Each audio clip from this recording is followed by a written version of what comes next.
Hey, this is April at Carolina Paddleboard Company, and in the second of a three-part series on how to buy a stand-up paddleboard, I'm going to be talking to you about race boards.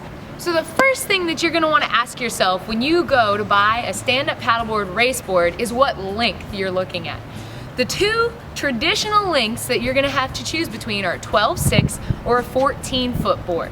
So a 12-foot 6 board is traditionally for women and smaller male paddlers, and a 14-foot board is traditionally for males and even some larger female paddlers. Bigger guys or those going for longer distances may look into unlimited boards, but with that comes additional considerations that we'll leave for another day. Once you've decided the length of your board, you're going to want to consider your skill level. How long have you been paddling? What kind of board stability and tracking capabilities do you need? What may be the perfect board for you now as a beginner may not be best for you, say 2-3 years from now. Also, the best board for you might not be the best board for your best friend right next to you on this very day. Every body is different. Some of the factors you're going to want to consider, whether you are beginner or advanced for your board, are width, nose shape, tail shape, and the rails. So let's talk about those 4 things right now. Width. The newer you are at paddling, the wider you're going to want your board. Wider boards usually translate to more stability. As you get narrower, the board will get faster. That length to width ratio, the closer the board shape gets to an egg or is round, the slower it would be, the less hydrodynamic it is. But again, that wider board is more stable. So in the beginning, remember, paddling is faster than swimming, so if you can't stand on a narrow board, it doesn't matter how fast it is. In the future, as your stability and ability levels increase, you can go to a narrower board. The second thing we want to look at is our nose shape. Now, this is where we get a lot of variation, I think. All race boards, we do have that displacement style nose, whereas in part 1 of how to buy a stand-up paddleboard, you looked at some all-around shapes where they're flat planing style holes. They're flat on the bottom, they kind of zig and zag.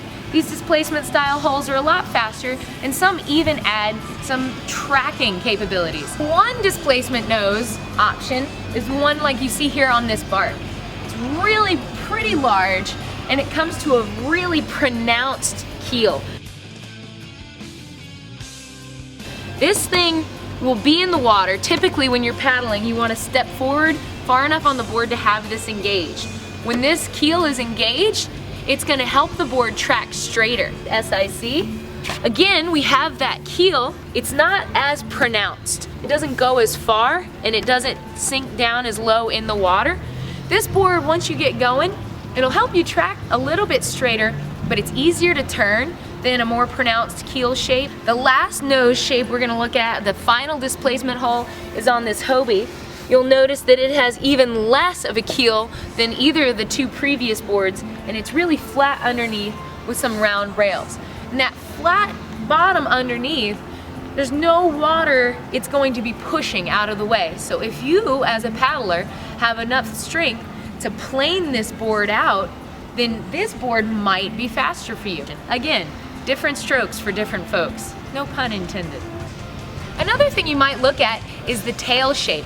A wider tail is going to be more stable, while a narrower tail may be faster, but it'll also be a lot less stable, because as that tail comes to a point, it might wobble in the water. A wide, flat tail will prevent that roll. Tail shape also plays a big part in surf and downwind applications.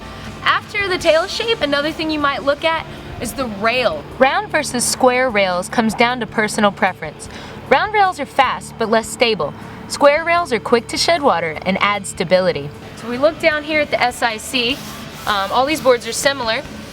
We do have really round rails up front, lending to speed. If this was round the whole way back, this board would be very, very unstable.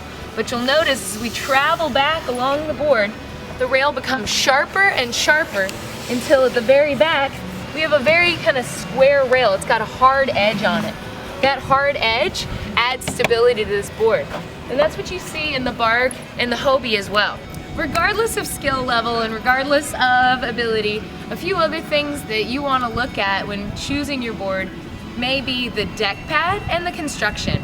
So a deck pad is going to be the grippy area of the board, usually comprised of EVA foam. The size of this deck pad determines how much mobility you have on top of the board. I personally like to pick out a board with a lot of deck pad so that I do have maximum mobility in a range of upwind and downwind conditions, as well as buoy turning and being able to surf the board. The SIC has a deck pad that also comes up pretty far, goes all the way to the back so you don't slip off in buoy turns, as well as this bark.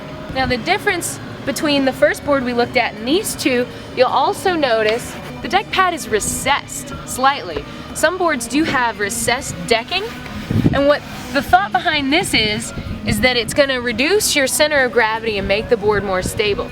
This is personal preference. You want to pick one that is comfortable on your feet, because if you're going to do any ultra distances like the Chattajack or Molokai, something 32 miles long, you want to be really comfortable.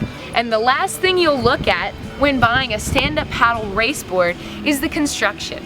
When it comes to construction, your two main options are fiberglass composites and carbon fiber.